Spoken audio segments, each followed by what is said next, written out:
Guys, I had an incredible download this morning. So, I have always been drawing peacocks, and it's always a male peacock. I never understood why I was doing it, but of course, on my healing journey, I started understanding why it was always a male peacock. I'll get to that in another video, but in this one, I want to talk about the download I had.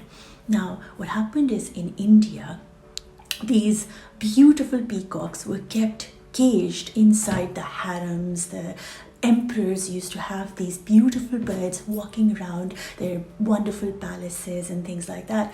And it symbolized to me at a certain point that it was the women that were caged and kept inside their havelis and things like that. They were like kept as property, so they owned it.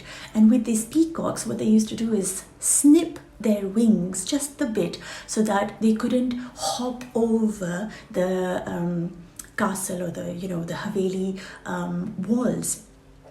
And I got this thing in the morning, and of course it's my shift that I am looking at the masculine and the feminine energy these days within myself. And when I was in that feminine energy of mine, I looked at them as symbolic to that what women were being put into walls and captured them in captivity. And so to me that was what I felt within myself, and so that's what I was seeing as their symbolism. So these emperors would keep these peacocks just the way they kept their women hidden, caged, trapped, and all that. I'm sure they had their own freedom, but that's how I felt, my own personal interpretation, because that was symbolizing what I was feeling. Now that I'm actually moving into a different energy and embracing my masculine and feminine side, I woke up thinking, oh my God, those birds were male peacocks. So the emperors were actually not cutting the wings of the women. The wings that they were cutting were their own. They were caging their emotions, trapping their emotions like the emotions of the men, the masculine energy in the world has been doing. So caging the peacocks was not symbolic to the women they were trapping, but it was actually their emotional side that they were trapping, they were caging, they were holding, they were not releasing free. As I'm studying the whole 7 chakras these days, I understand that the top chakras of the women, like the feminine side, are very, very channeled and awakened, which is their throat chakra, which is their intuition, third eye, crown, connected to the divine and all that. So we're really connected on the top. Then our heart chakra is right in the center. Then we have the lower solar plexus and sacral, and then the root chakra. Those bottom 3 under the heart are actually the ones that the male were more activated, and are as women, like the feminine energy, weren't.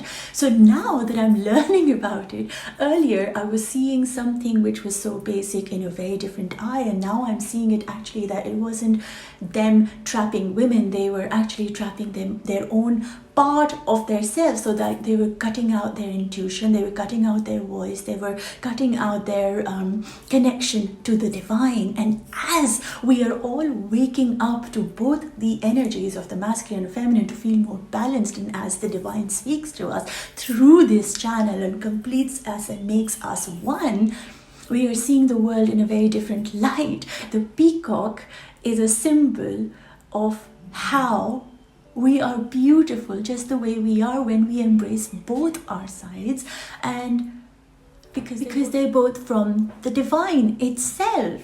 So when we suppress our emotions, when we suppress our throat chakra, our voice, our truth, when we suppress the male, the masculine, I keep calling male because that's gender, it's not the energy, sorry.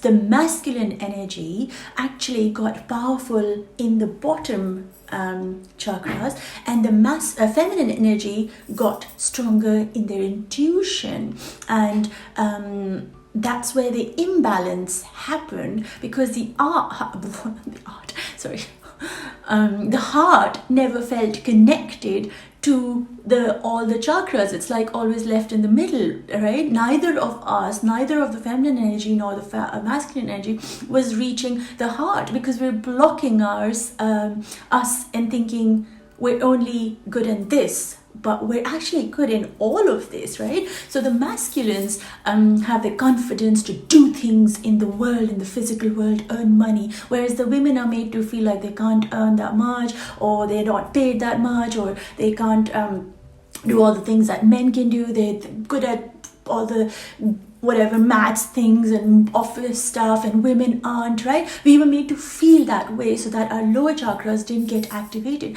And the men, we keep saying, oh, they're not emotional, they can't sense it, they're not sensitive, blah blah blah blah blah. So as a society, masculine energy and the feminine energy both got sabotaging traits, because what happened is one started comparing to the other, thinking they are better in this and they are better in that, and they can do this and they can't do that. And so this was a fight, and the fight wasn't just between men and women. The fight is between you from this side to this side, from your mind to your heart. The fight is between logic and intuition. And the reality is, you are a soul before you became a man or a woman, and a soul has the feminine energy and the masculine energy, and together is how they connect to the divine. When we come into our full form, knowing that we can actually stabilize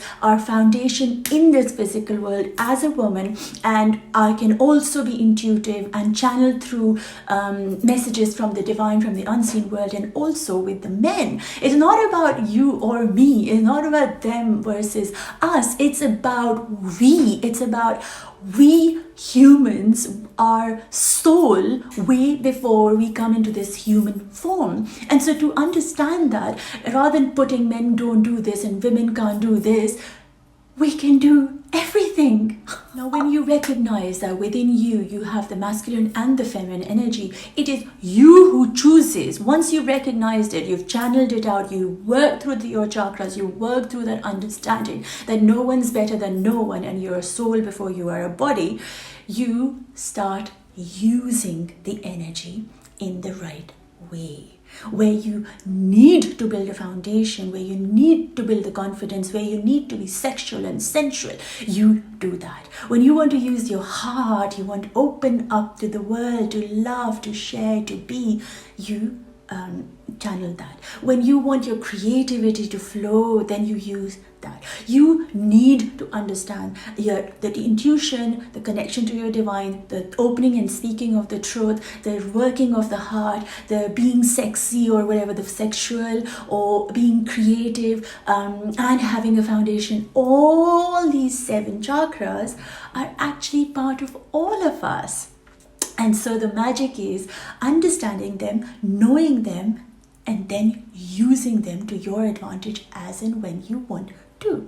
How magical is that? How cool are we as humans that we have all these powers and we've been blocking them, we've been suppressing them for so long, and we don't need to. I just love it. Men can be sensitive. Women can be independent. Men can actually feel emotions and cry. Women might not want to have kids or have kids and can be very sensual or not sensual. Men can be creative.